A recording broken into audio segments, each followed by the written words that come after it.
And it's a pleasure for me to welcome and to introduce tonight's talk by Michalis Psalidopoulos. Let me briefly tell you a few words about him. As you probably all know, he is the holder of the Constantine Karamanlis Chair in Hellenic and Southeastern European Studies at the Fletcher School, a chair that is almost 10 years old this year, I think. And he's a holder of this chair for this year. Prior to coming to joining Fletcher and Tufts, he was a professor at the University of Athens, a professor in the history of economic thought at the Department of Economics. He has degrees both from the University of Athens, graduate degrees that is, from the University of Athens and from Free University of Berlin in Germany. And by the way, he's very much a true Fletcher scholar in many ways. Fletcher is proud of its multidisciplinary curriculum and the fact that it has many professors who themselves are comfortable across disciplinary boundaries. And he himself has advanced training in politics, economics, and sociology. And I think we will see some of this at work tonight. He has also quite some experience prior to coming here in being involved in academia in the US. He was a Fulbright scholar at Duke University for 1 year. He was a Stanley Seeger Fellow at Princeton University and also has been a visiting research professor at King's College, which admittedly is in London, not in the US. His talk, as you can read, is about American economists and Greek post-World War II reconstruction. He is eminently qualified to address this very issue, as the history of economic thought and various national traditions therein is precisely his subject of specialization. His books include The Crisis of 1929 and the Greek Economists, Keynesian Theory and Greek Economic Policy, Economic Theories and Social Policy, and actually just recently, this year actually, he published a book in Greek called Economists and Economic Policy in Modern Greece. I am very sure this must be an eminently interesting subject, given the economic policy issues that unfortunately have plagued Greece recently. He has also edited 2 books that are widely known, The Canon in the History of Economics, and finally, Economic Thought and Policy in Europe's Less Developed Countries, and has published articles in many journals in the field of economic history and economic thought. So it's, once again, it's a great pleasure for the Fletcher School to have Michalis Psalidopoulos here as the current Karamanlis Chair holder, and to see all of you here for his inaugural talk. Thank you very much to all of you.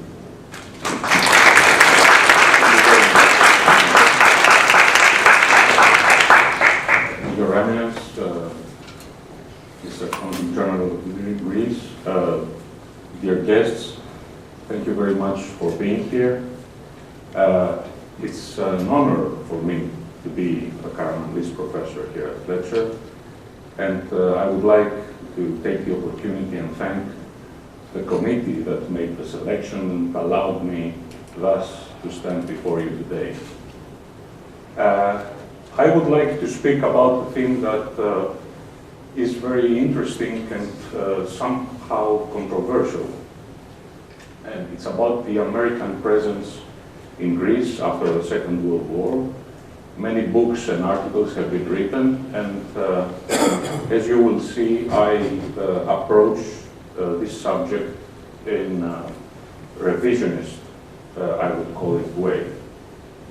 I have to tell you about how I came to take up this subject.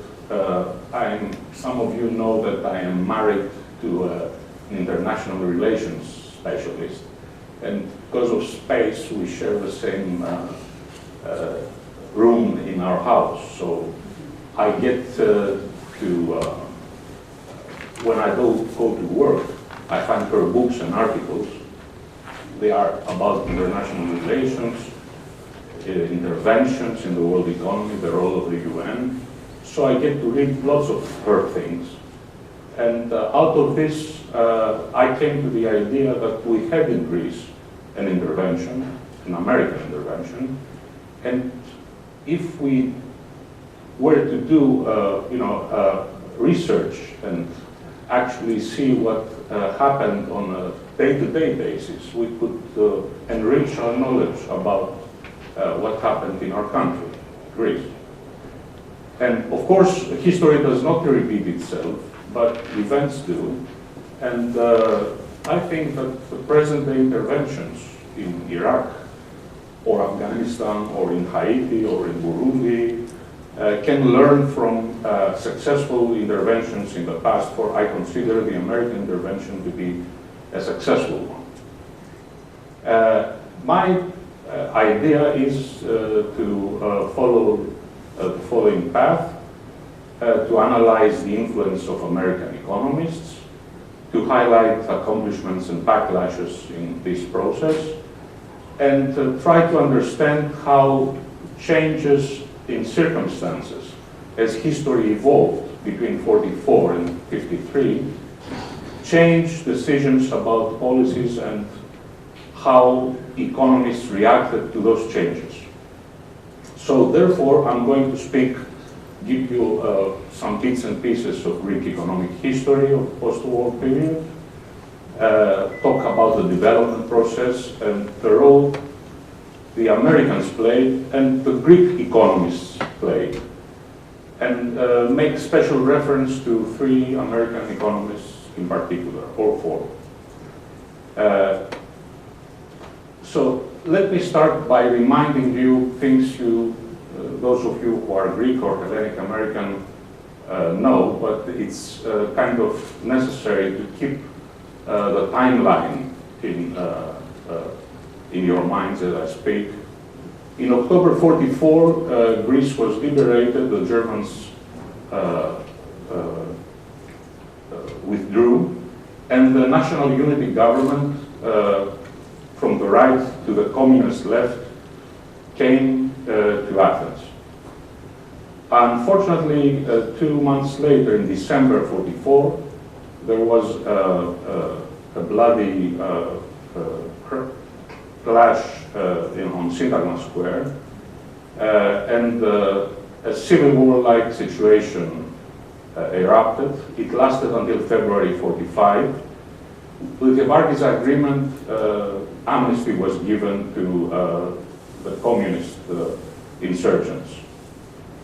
After that, liberal governments took over, and in 1946, after 11 years, Greece was elected a new parliament.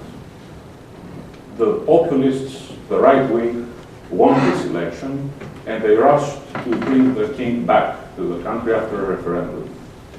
So next to the, let's call it democratic versus communist camp, we had a divide between monarchists and republicans. The Greek Civil War started in 1946. It ended in 1949 with the defeat of the communists. And between those years, Greece was governed by mainly centrist parties, forming coalitions, sometimes with the right wing.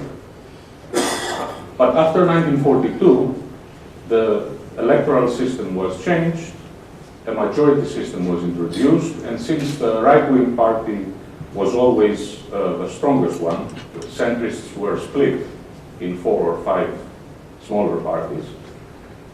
In 1952, with the new electoral law, the right wing came with Papavos into power. Now, it's, I haven't put this in the slide, but let me remind you that Hitler was found dead in his bunker in May 1945, and that the Korean War started in August 1950. Let me turn now to some facts about post-war Greek reality, which show that agricultural production, industrial production were at a very low levels. The infrastructure was totally disturbed. And to top it all, there was a hyperinflation in Greece in October 44. The three, Germany, Italy, and Bulgaria, had divided the country into three parts. They had issued their own money. On top of this, the Greek government, the Quisling government, was forced to grant a loan to Germany for the occupation forces. So money lost its value totally, and even during the occupation period, the Germans and the British sent to Greece to the British to the guerrillas, both sovereigns. So the drachma was completely out of sight in October 44, and there was an acute currency problem. Now, this problem was addressed by Greek economists, and there are three camps that can be distinguished. One camp was the liberal one. Its most prominent speaker was Xenophon Zolotas, who was a professor at the University of Athens. He had studied in Germany, was very well trained as a professional, a prolific writer during the 30s. And he came close to George Papandreou, the grandfather of the current Prime Minister, who was Prime Minister of the National Unity Government. And he was his main economic advisor. So Zolotas advised the government, and actually his advice was turned into practice, that the Bank of Greece, the central bank, had to sell gold sovereigns to the public in order to back the new currency that was to be introduced, and it was introduced in November 44. And in order to gain the confidence of the public, the drachma had to be convertible in gold sovereigns. This meant, of course, that since people didn't have a big confidence in the future of the Greek economy at the present time then, because of the civil clash and what people were afraid was going to happen, this was a drain to the gold reserves of the central bank that were kept in London during the war. Now, the interventionist camp was led by Kyriakos Varvaresos, who was the most distinguished of Greek economists at that time. He was also a professor at the University of Athens, and an economist who was trained in Germany as Zolotas, but of a more interventionist kind. Varvaresos was a minister during the 30s. He oversaw, when Greeks defaulted after the crisis of 1922, he was Minister of Finance and led the Greek economy to a smooth recovery. He was vice governor of the central bank, and in 1938 he became governor of the central bank. And he was also a member of the Greek government in exile. In this capacity, he came to the United States very early, attended the Bretton Woods Conference and other major economics conferences. And later, he was to become an executive director at the World Bank and a special advisor to Eugene Black, the governor of the World Bank in the early 50s. So he knew both Keynesian economics and Roosevelt's New Deal, and he was asked by the British and the liberal parties to form a government between May and September 1945. Now, I consider this to have been an opportunity lost for Greece because he was attacked by both the right wing and the left wing, and he wasn't allowed to put into practice his program that called for government regulation overseeing things that were happening in Great Britain and elsewhere at the moment, at the then moment. So seeing that he didn't have a backup, he resigned and a void followed.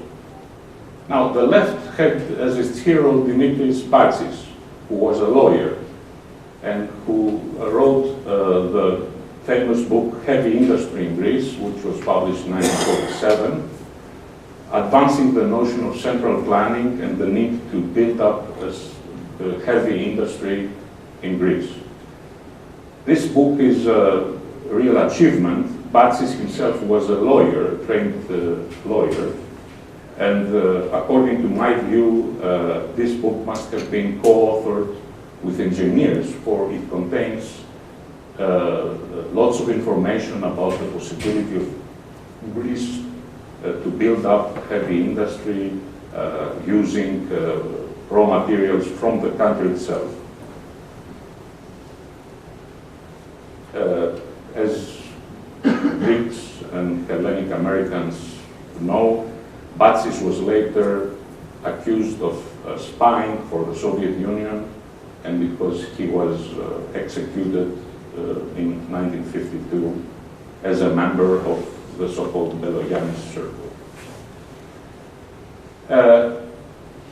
These three persons can be considered as the prototypes of the liberal, the interventionist, and the Marxist side.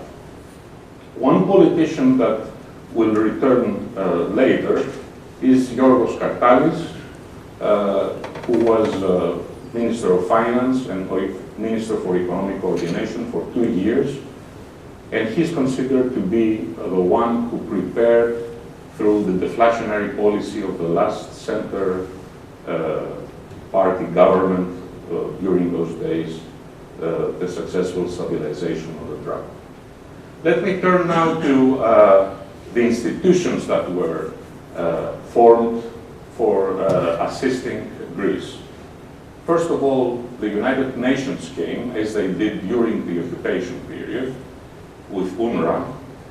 The British Economic Mission was there, but it didn't do much, didn't give any money. Only through the London Agreement they formed the so-called Currency Committee, a board overseeing the currency and trying to stabilize the currency. Then in March,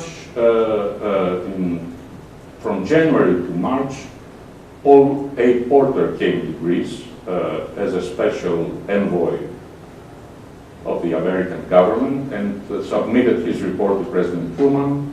Then came the Truman Doctrine, and the American Mission for Aid to Greece was formed. When the Marshall Plan started, AMAC became ECA, Economic Cooperation Administration, and after, when the Korean War started and the situation in the United States changed a bit, it became the Mutual Security Agency. Now, this wording indicates that the attitude of the United States towards Greece, that started as a humanitarian action to help starving Greeks, with the passage of time and due to the Cold War that was emerging, changed, despite the fact that most of the people who were there with AMAC and ECA remained in the country. The shield on the door had changed, and so had the views of many people who were helping Greece at the time. Now, this is, I couldn't maximize this picture, but it's one of the best sources and gives an indication of aid to Greece. You have to focus on, this is total military and economic assistance. This is total economic, total military. And you see that the proportion is about 60 to 40. This is a very big problem, of course, classifying expenditure. A bridge and a road can be used both for economic purposes, but also for military purposes.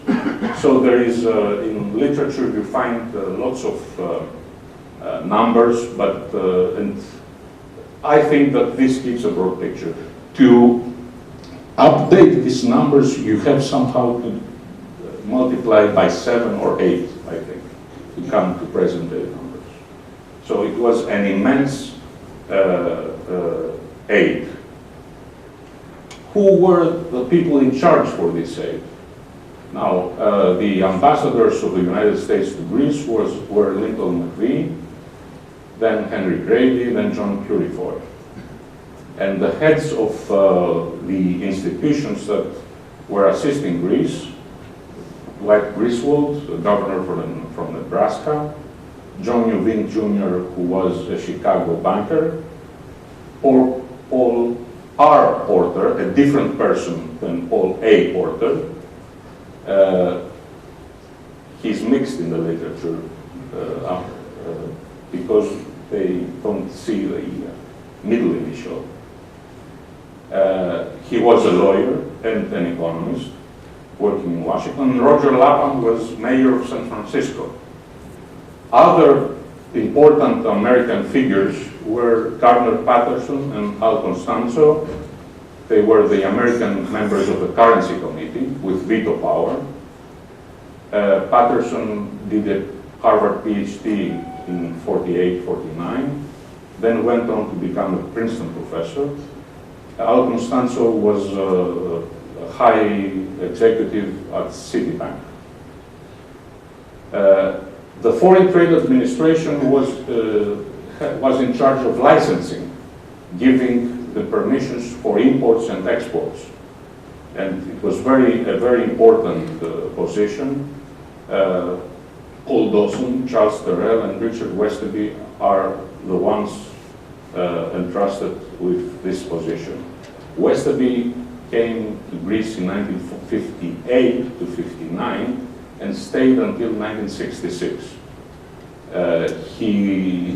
I saw him last time in 2003. He worked as an economist at the World Bank. Now, I went to the Truman Library Institute some years ago and gathered this material you are about to see. There are many people who either were division directors or simply staff of the missions. These are the names, some names, persons who left their archives with the Truman Library Institute, so I could consult them. Now, returning back in 1947, and if we disregard a study done by the Food Ministry, but FAO, the Food and Agricultural Organization of the UN, which laid the basis and confirmed that Greece's agriculture could give enough for Greek people to feed themselves and also to export. Let me give you a short view of what Paul A. Porter thought and wrote in his report to President Truman when he came to Greece in early 1947. You can read it, but let me repeat this because it underlines the view of many Americans. There is really no state here. Rather, we have a loose hierarchy of individualistic politicians, some worse than others, who are so preoccupied with their own struggle for power that they have no time, even assuming capacity, to develop economic policies. Now, this is a very dismissive view of Greek politicians, but to be honest, Tsaldaris was at that time 77, Sofoulis was 83. They were out of office for about 15 years. Times had changed, and I'm happy to say that, according to my research, they really had no vision and no economic policy, just expected from Greece's allies assistance. When Dwight Griswold came to Greece as a first AMAC chief, he said, and this is a quote from him, that Greece needed a tremendous program of industrialization. So he started spending, despite him being a Republican, lots of money to industrialize Greece. But this was not possible because there was no industrial class forthcoming. So within a year, AMAC changed to ECA, and two camps emerged among US economists. There was one developmentalist, structuralist, that put emphasis on development, production, and investment, and the more conservative monetarist one, the economists belonging to this camp, all members of the American mission, put emphasis on ending inflation, on balancing the budget, and balancing the balance of payments. But every division director had a sector of the economy and considered this sector his baby, so to speak. So he, even if he wanted the Greek budget balanced, he didn't want amounts of aid for his resort to be cut. So there were clashes between American economists, as were between the American embassy and the mission, because it was a unique phenomenon that an American, not being an ambassador, had the capacity to represent the American president and give aid. From what the documents show, later, that is after 48-49, international prices and comparative advantage as regards to Greek investment projects started gaining ground, and the results I'm going to come to the results in a minute. Also, the policy of selling gold sovereigns were seen by the Americans with despair, but despite this, they chewed this and also brought sovereigns from the United States to Greece to assist the selling of sovereigns to keep somehow the currency balanced. And you have this quote here comparing the sale of gold sovereigns to morphine, that it doesn't cure anything, it just relieves the pain. When R. Porter came to Greece, the attitude of Americans towards the Greek political class had not changed. I have this quote from him that sees the Greek leadership coming from a small wealthy class, indifferent to its social responsibilities, resistant to reforms, motivated by mercantilist and rentier philosophy rather than a production philosophy. So the attitude came to be that we have to leave behind the industrialization plans and turn to letting Greeks do something for themselves. And if you have noticed, from 1950 onward, aid is cut enormously by 50% every year, and as we will see, fiscal stabilization and payment configuration become major priorities. So what happened was this: Varvaresos was called from Washington, and he wrote a report in 1952, which is a very famous document. He believed that Greece should stand on its feet, stop the gold sovereign game, and through self-reliance try to develop. And even if it couldn't be as wealthy as the industrialist camp would want to, it would be independent and happy. This is in a nutshell the conclusion of his report. Of course, the industrial camp in Greece rejected his report, and there were discussions in scientific journals condemning Barbaressos for his defeatist writing. Then in April of '53, the drachma was devalued, and this was a successful devaluation. From then on, the Greek economy started moving upwards. Constantine Karamanlis became prime minister in 1955, and after 55 and up to 1978, Greece was transformed into a European Union type of country with immense annual growth rates, despite some fluctuations in between, and with very low inflation, no bigger than 2%. Let me come now to the accomplishments of the United States aid.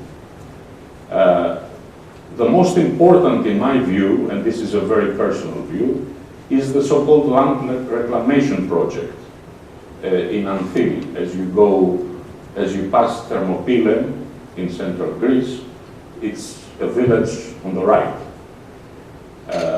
Now, in Anthili, Walter Packard, a farm economist, introduced the rice to the Greek peasants. And he assisted them to grow rice. So Greece, in a couple of years, stopped being a producer of rice and started instead exporting rice. And it was the first item that brought foreign currency to Greece. If you visit Anthili, go to the central square and you will find the bust of Walter Packard.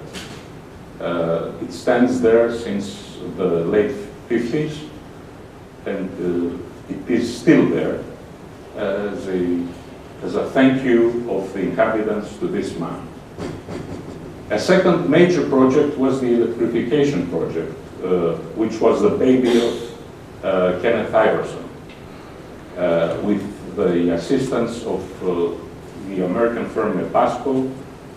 Individual electrification plants were unified, and after this, and in the course of the 50s, the Public Power Corporation, the E, was inaugurated.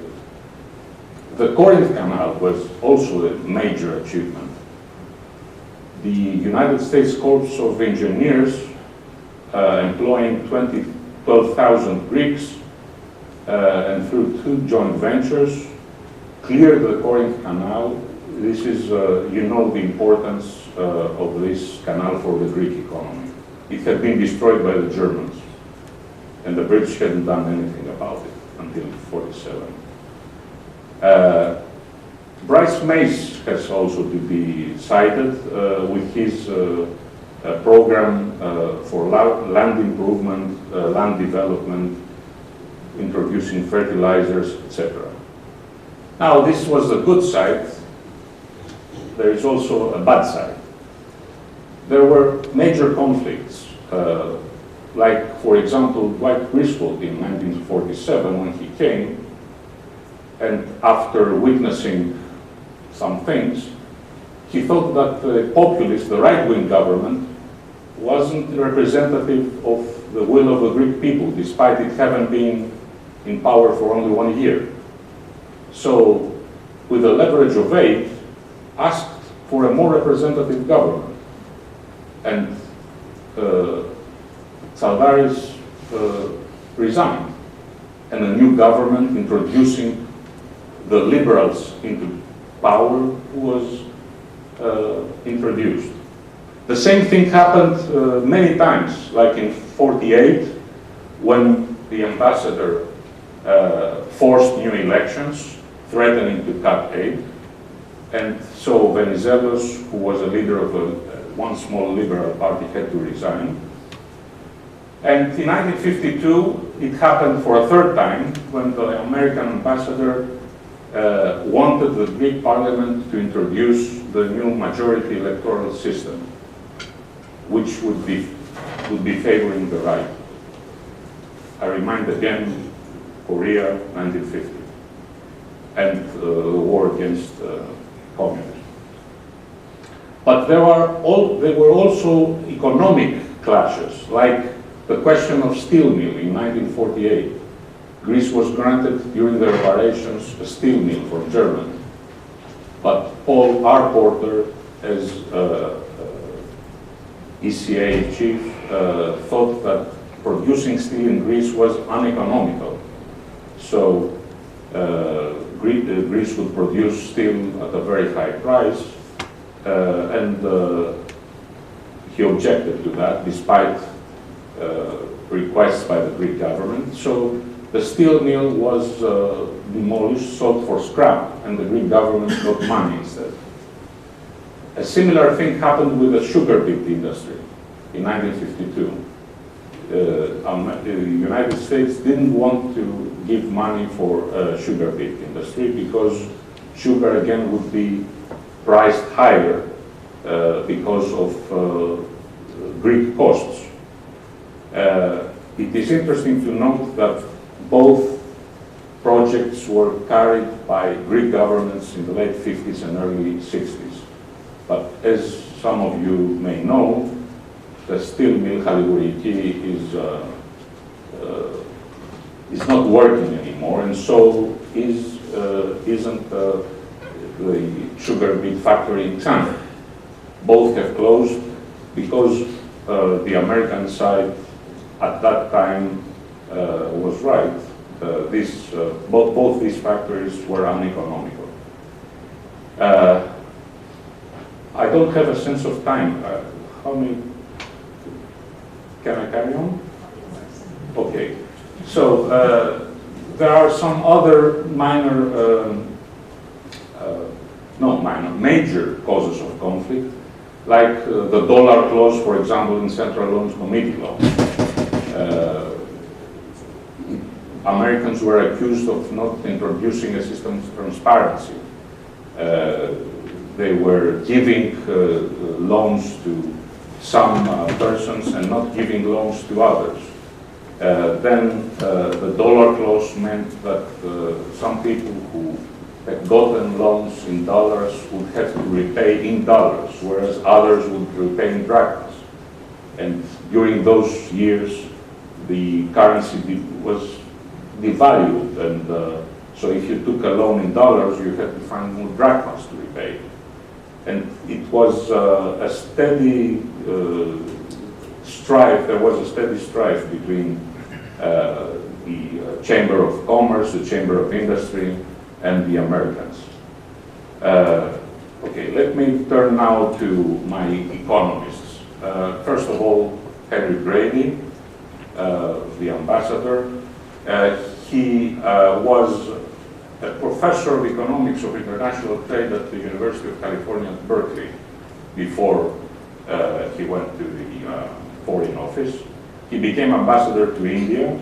He promoted industrialization in speeches in India, and he came to Greece and promoted at first industry for Greece, but then recanted because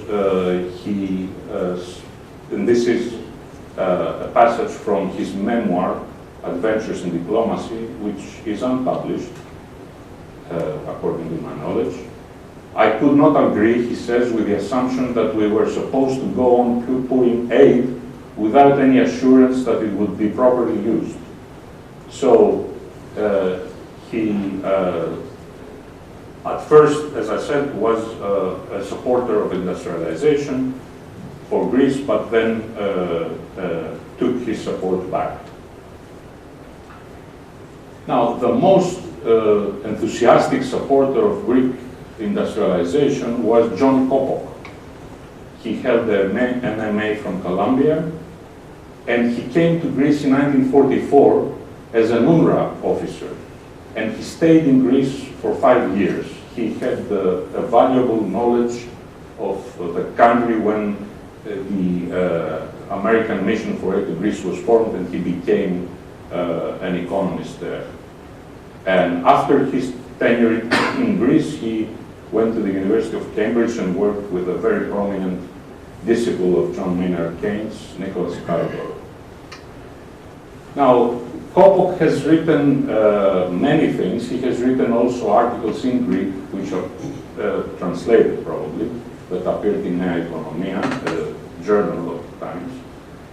And he wrote 2 memoranda, which he sent to his brother here in Washington, who was at the State Department. These memoranda were then distributed among the American administration, went to George McGee, who was coordinator of aid to Turkey and Greece, and Kopok tried somehow to make his views heard even in the CIA. About Greeks, he said in these memoranda, I have a good quote expressing his views according to what I read about him. Statesmanship must be defined as proper use of the American aid, not merely its acquisition. And to his fellow Americans, he said, you don't inspire support if you reestablish control in the hands of the people who had the control between the wars. He was for a new generation of men and women that would take over. He was a very harsh critic of British policy in 1945. He writes in these memos very openly that the British attitude to Greece was to bring the king back, despite the will of the Greek people. So, according to Kopok, the British, through the whole of the year 1945, introduced 4 different governments in order to make the center look uncredible, so as to help the right win the elections in 46 and bring the king back. He was a pro-industrialization economist, but he warned when the American mission for aid to Greece came to the country that you have first to reorganize the Greek economy before a therapy of dollar injections can be effective. What you need to have is a definite plan of investment. But of course, Greece should be industrialized and not monopoly-ridden. Greek savers, according to Kopok, were very poor and could not save and could not invest in long-run development plans, long-range development plans. Therefore, he considered the Greek economy a sponge that could be saturated. As more aid as you put in, the more the sponge will require you to. 2 years later, in his second big memo, he is still a supporter of investment. And he is also criticizing the wealthy for not paying taxes, and he was in favor of the redistribution of income. An in-between man was Frank Nayon. He introduced the so-called inflationary-deflationary balance sheet as a means to understand the effect of American aid in the Greek economy.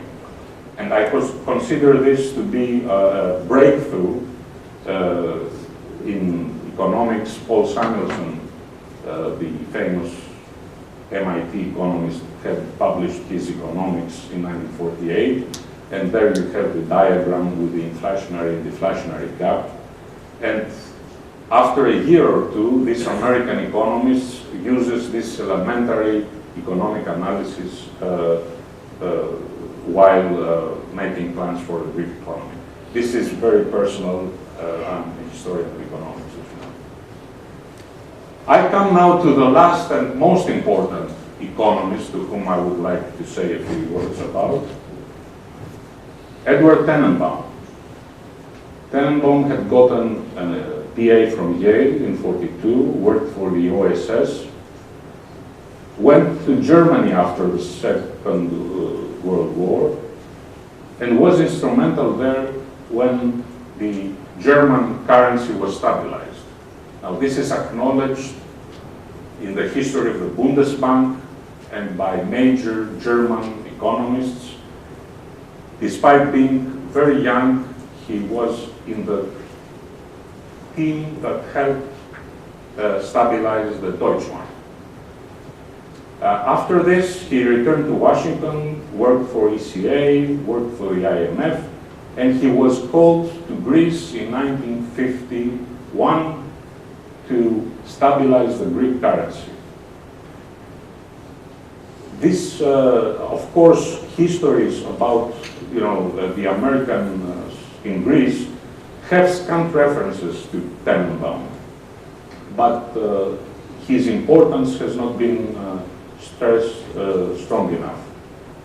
Now, upon his arrival, Tenenbaum wrote that Greece will never recover social and economic stability until a radical reform of her monetary system is introduced and succeeds.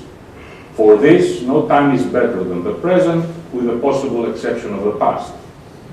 So he started a tremendous work. He wrote extensive memos and held speeches in the Rotary Club with translators next to him and in other venues about the necessity to cut aid, the necessity to end inflation in Greece, the necessity to recapture gold sovereigns who were among the average man in the street, how to tax the rich and balance the budget. He even wrote about 30-party taxes that they should be abolished. He gave a lecture about those. Now, if you recall that in the midst of the present crisis, Greek consumers pay with their electricity bill third-party tax to assist insurance for finance minister employees, you understand how prophetic he was. He understood well that people didn't invest, and on the other hand, they hoarded commodities, especially the commercial class. And he wanted to introduce a currency reform. He was not satisfied with the idea of a currency devaluation. He explained this in terms of social equity. He thought that if you do a currency, it will introduce a new drachma. This would be better for the average man, for the working class, as opposed to a currency devaluation that would then reduce the purchasing power for imported goods for Greek people. Tenenbaum was in good terms with Kartalis, to whom, whose name you heard before. He convinced him about the need to deflate the economy. They met in Volos, they met in Athens. He wrote very enthusiastically about Kartalis to his supervisors in Washington, D.C. And he was a rival to Spiros Markezinis, who was to become the main economic figure of the right-wing government after '52. He was the Minister of Economic Coordination. So Markezinis, in his political history of Greece, speaks about the perverse character of Tenenbaum, who had essentially been asked to leave the country, which he did in the summer of '53. On the other hand, Tenenbaum writes about Markezinis that he is, of course, extremely able, but unfortunately, A, he's economically illiterate, and B, highly erratic. Now, the American administration was in a dilemma, and so they turned to Varvaresos, who was at the World Bank, and asked him his opinion, what to do. In a letter I found in the archives, Varvaresos writes to Vic Salom, who was an administrator here in Washington, that a currency reform could create panic and chaos in Greece. And I don't mean to say that this was the reason why the Americans decided to go for devaluation and accept the Greek Marquesines position, but his opinion was taken seriously, and some effect it had. So I come now to my conclusions. Now, this project is unfinished, so I cannot give definite conclusions. I found a good statement from Ed Tenenbaum, writing very sad when he was about to leave the country to his friends in Washington. He said, perhaps not everything was done which should have been done, and perhaps things weren't done perfectly, but I think the record will show that a necessary job was done. And I think that this underestimates what American economists did for Greece. Of course, they were very pessimistic about the growth potential of the Greek economy, but so was Barbaressos.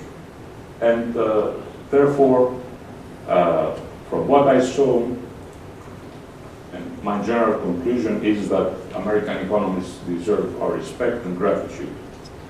And about foreign interventions now in general, I remember a lecture by Dean Peter Uvin given in Athens last summer, where, speaking about another topic, he stressed the need of an inclusive approach when we intervene in humanitarian situations or other things. Not look at one point, but look at everything. And the American missions looked at industry, at infrastructure, at the currency, in agriculture, attacked poverty on many fronts.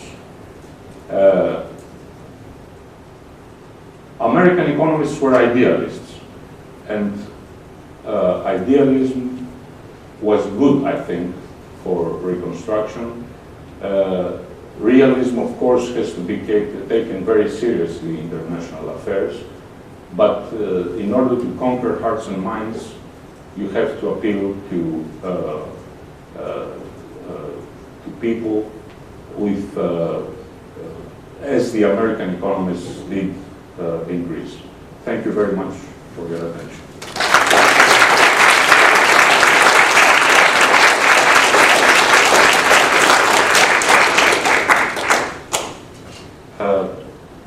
Do we have a Q&A? Yeah. So, would somebody want to ask something? Yes? You didn't speak to the lessons for the present. Well, this was my last slide. Idealism and this. The need for an inclusive approach. When you approach a country like Afghanistan, for example, you have to do something more than simply securing the capital city and securing the Afghan president in his whereabouts. If you don't intervene to help the whole economy, it's better, according to my view, not to intervene at all.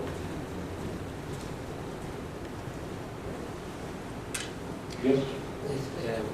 Professor, could you elaborate a little more on how they were perceiving Karamanlis and the reform, monetary reform? And the second thing, to what extent the Americans at that time, they were convinced by Barbaressus and maybe not impressed by the fact that Karamanlis was taking some stance in Plastida's government that they could have to be considered pro-leftist. Was he standing during Beloyan's case and all this?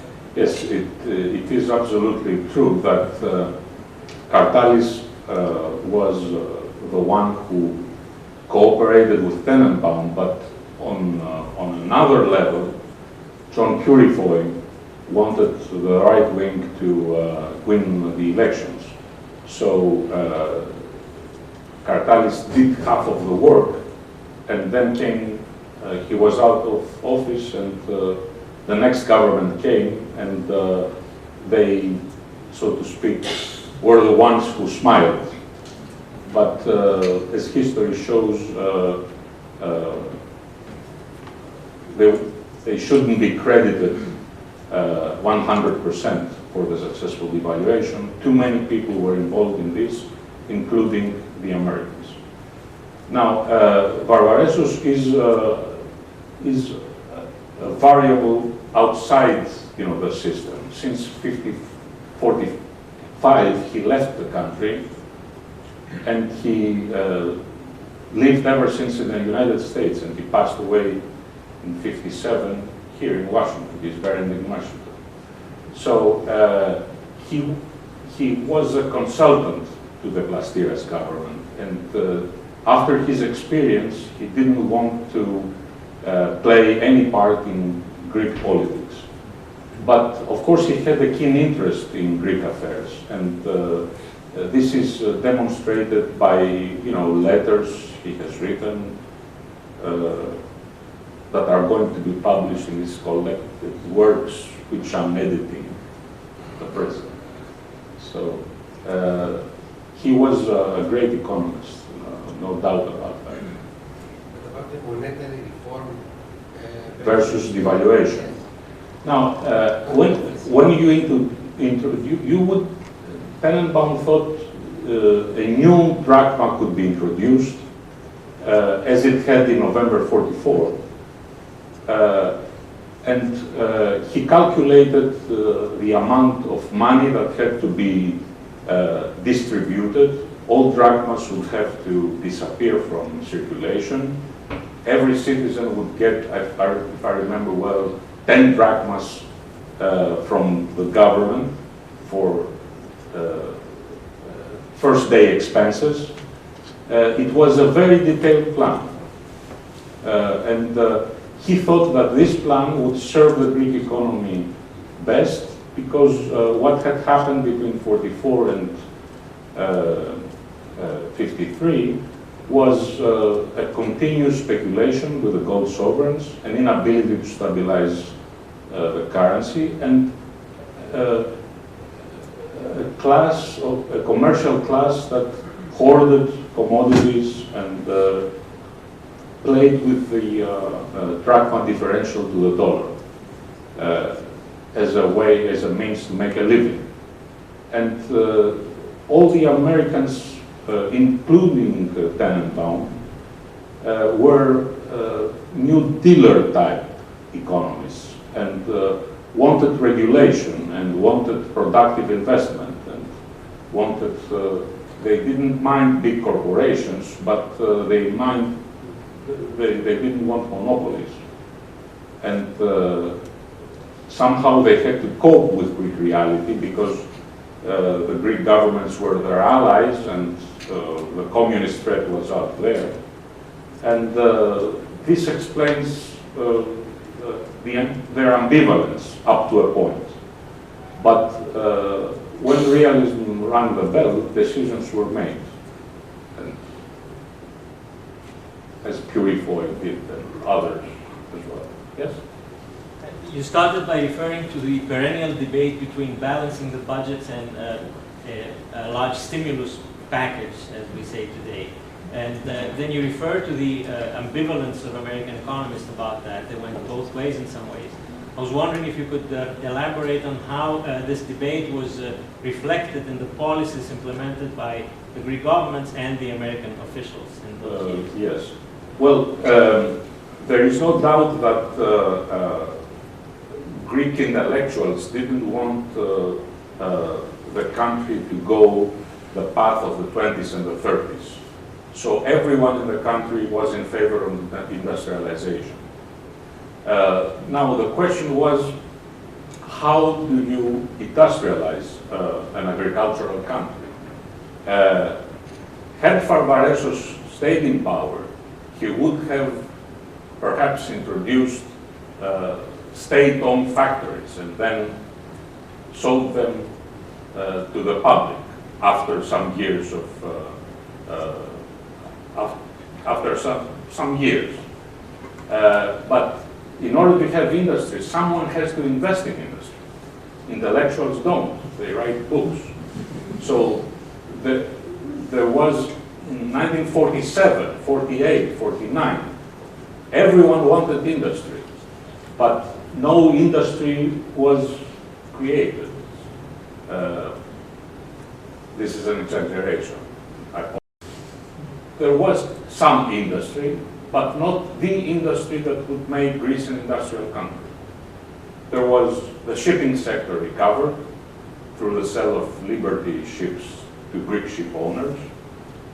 The agriculture recovered, but again you had the cost problem because of small ownership in Greek agriculture. Prices were high. And industrialization was an ideal that everyone strived for. You weren't expected to stand up and say, as Varvaresos did in '52, let's forget about industrialization and look at other ways to become prosperous. And everyone wanted to kill him. I mean, they accused him of being out of touch with Greek reality, of being in the United States and not knowing what was happening. So, to come to answer your question, massive aid during the first years aiming to industrialize the country failed to do so because there was nobody to accept these funds. You see? And this was an opportunity lost, of course. One, two, yes, first you. What happens to those electric companies that produce the producers of Isola, Pizzos? Were Greek manufacturers, weren't they? Yes, yes. Well, Isola was started by Yorgos Drakos during the 50s and the 60s, and they became major exporters in the 70s, but then in the course of the oil crisis, they became over-indebted and they were sold to Germans, I think. They don't exist anymore. This also is, a telling story about Greek industrialization. There are some very strong units, industrial units operating in Greece, but the whole of the country was never industrialized, and when it did, it was done through tariffs and protection. And since in the 60s, Greece got associated with the European Economic Community, you couldn't use tariffs anymore. Now you cannot use fiscal policy. Yes? It seems from your words that people in Greece were not able to accept easily changes, especially from the American economies. Yes. But at that time, after the Second World War, industrialism became very heavily in the United States. And there were the American economists, of course, that they were doing that here, but not being able to do that in Greece. So there might be some reasons there. And not only the people themselves in Greece, not to be able to accept changes. So maybe something went wrong there. Maybe the implementation or the mentality of the American economists by watching the situation, it was not according to their own way. Well, the archival material shows that we cannot deny that American economists, starting in 1948, started using the comparative advantage argument against big industrial projects in Greece. So they didn't want the steel mill, they didn't want to give money for things that would be produced at high prices, high price on the international scale. This is true. But I don't agree with conspiracy theory type of arguments saying that they didn't want, the Americans didn't want an industry for Greece, they wanted it, you know, an agricultural country, a colony or something. This is, you know, a political accusation. That's in the literature, I admit this, but I don't think it stands on the basis of facts. Greece had the chance, but Greek industry in the 30s was a protected industry, and its market was the German market. Now, after World War II, not even Greek tobacco could be sold in Germany. So you understand, things have changed.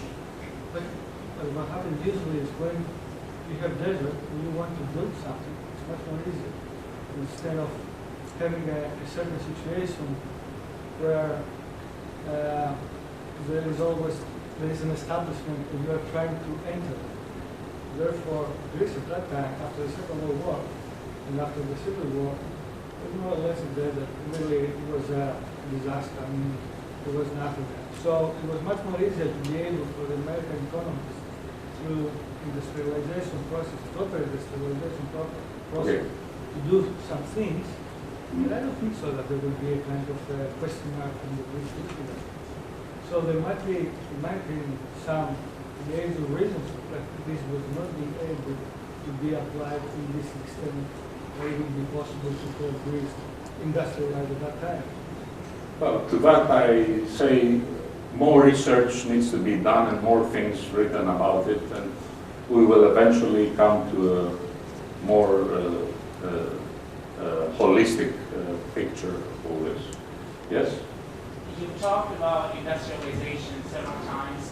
The idea came up, and as you said, there were a lot of intellectuals, and no one really grabbed the opportunity to use the monetary fund and build on the idea to bring it to reality. So the country now finds itself in a situation that we have monetary aid coming from the European Union. And do you think that some of that funding should be invested into building the into industrializing the country? Well, the European Union doesn't have an industrial policy anymore. It gives funds for infrastructure. Of course, through the European Investment Bank, you can get loans for industrial projects. But, I mean, wanting now the European Union to assist Greece to build up an industrial sector would mean repeating the mistake of many intellectuals in the 40s when they thought that American aid would come and build an industry for us.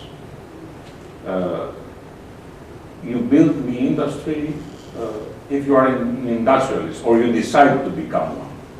And then you get a hold of resources and you do something with them. Otherwise, industrialization remains your wishful thinking. So this is the problem. And Greece today has, if you want my opinion, has to become more competitive and try to figure out what its comparative advantage is at the present and look towards the future. Don't look back. Yes? Professor Psalidopoulos, first I would like to commend you for a very thought-provoking presentation, although I was very late. But my question has to do with idealism, one of your conclusions. And I'm wondering how much room for idealism can pragmatism allow for in the current day? This is a very hard question for me to answer. It's idealism versus pragmatism. You have to understand, I was in Independence, Missouri, in the Lumen Library Institute for 15 days all by myself, without just me and the documents. So it sort of became, 1945 came back, although I wasn't born at that time. It was something virtual I experienced. And I saw in these guys an idealism, which I liked. I mean, they left their home country, people from Tennessee or Chicago or wherever, and they came to Greece to do something useful. Of course, high politics are done by other people, but I concentrated on these people. And of course, they were following orders, some of them. They had their restrictions, but they were well-meaning persons. This kind of idealism is something that is important, I think, when you intervene in an economy, like having a mandate from the United Nations or whatever. I don't disagree with, pragmatism or even realism in international relations. I want just to stress that writing the history from below, you come to these people to whom I wanted to pay tribute. Yes? I have two small questions. One is, you document all these economists having very different positions between themselves, and there being many different debates, and even some of them changing their minds in quite short periods of times. So where then is their actual influence of policy if they all have different positions and never stuck to a particular argument for more than a few months? And my second question is, you showed us these projects, the land reclamation, the harbors, the bridges, the Corinth Canal, and so on. And at the end of the day, was the impact of US aid primarily through projects or through policies? And yes, you are absolutely correct. I mean, money started being spent back in 1947. So as these discussions were, taking place among American economists and between American and Greek and between Greeks, things were evolving. Money was spent, the roads were built, so works were done. And thank you for the opportunity you give me to stress that there was a policy being implemented that is building infrastructures, and living conditions in Greece, I think by 49, 50, returned to the levels of before the war. And on the other hand, you had these discussions because the currency was in a continuous devaluation spiral. So we have to distinguish between those two. Money was spent. It was spent also for military purposes. Let's not forget the civil war that was going on for 3 years during this period. It's very hard to reconstruct a country when you have a civil war going on. And on the other hand, you had these discussions, which were more theoretical, which were between equals, so to speak, within the American mission for aid to Greece. These discussions, I put some emphasis, first of all, because there is material concerning, as far as my field of expertise is concerned. And second, because I think that we find these discussions in today's interventions, like camps being formed and then fight each other, what to do, what is the priority. And I wanted somehow to show that what happens today happened then as well. Yeah. I was wondering if you could, in your, give us your personal opinion as to whether or not the current policies that are being applied to fix the current economic crisis in Greece, whether or not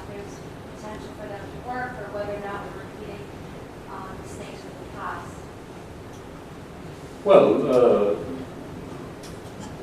yeah, no policy is perfect. I mean, the mistakes have been done. And we have to learn from those mistakes.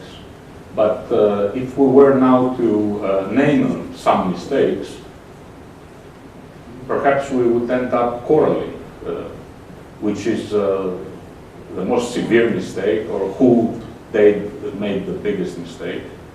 So I think that it is important that we make a realistic, take a realistic perspective where we find ourselves at the present. The deficit has to go down, no doubt about it.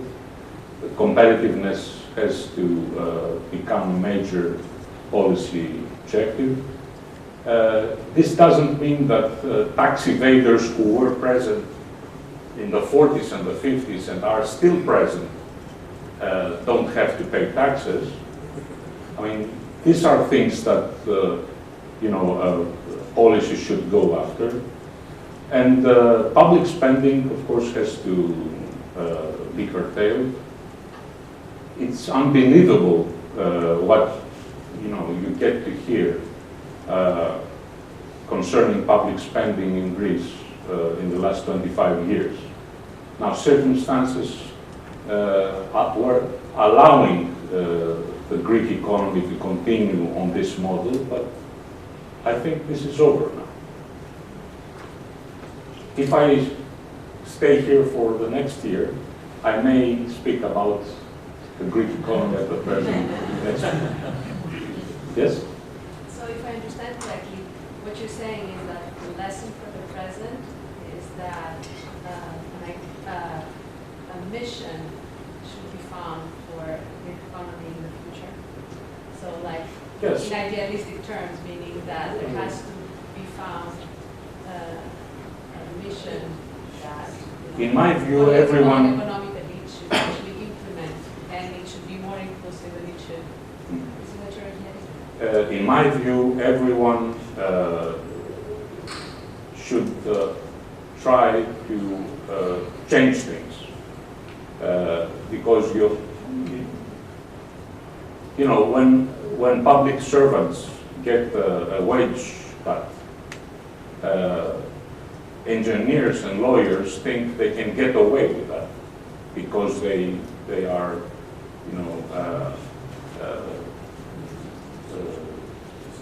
self-employed persons. And so there is a divide in Greek society among the people who pay and those who don't pay. Those who don't pay have to simply understand that the model has run out of gas. Things have to change. Otherwise, an international financial control will take over. This is not a joke. After the bankruptcy of 1893, an international financial control was introduced into Greek public finances in 1897 and controlled Greek public finances for 15 years openly and more years on the back. So this is perhaps a topic for another lecture. Yes, the final question. Sikarikiria, congratulations. What a scholarly presentation. I congratulate you very much. Your command of the English language is superlative. Oh, thank you. And your use of PowerPoint was wonderfully complimenting as well. Oxius. Thank you very much.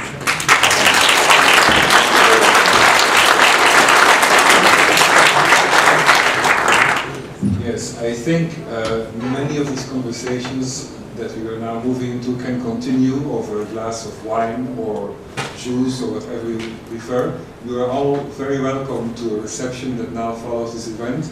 I once again thank all of you for coming, and I thank Michalis Psalidopoulos, our current Karamanlis Chair holder, for indeed a fascinating and well-done talk. Thank you. Thank you very much.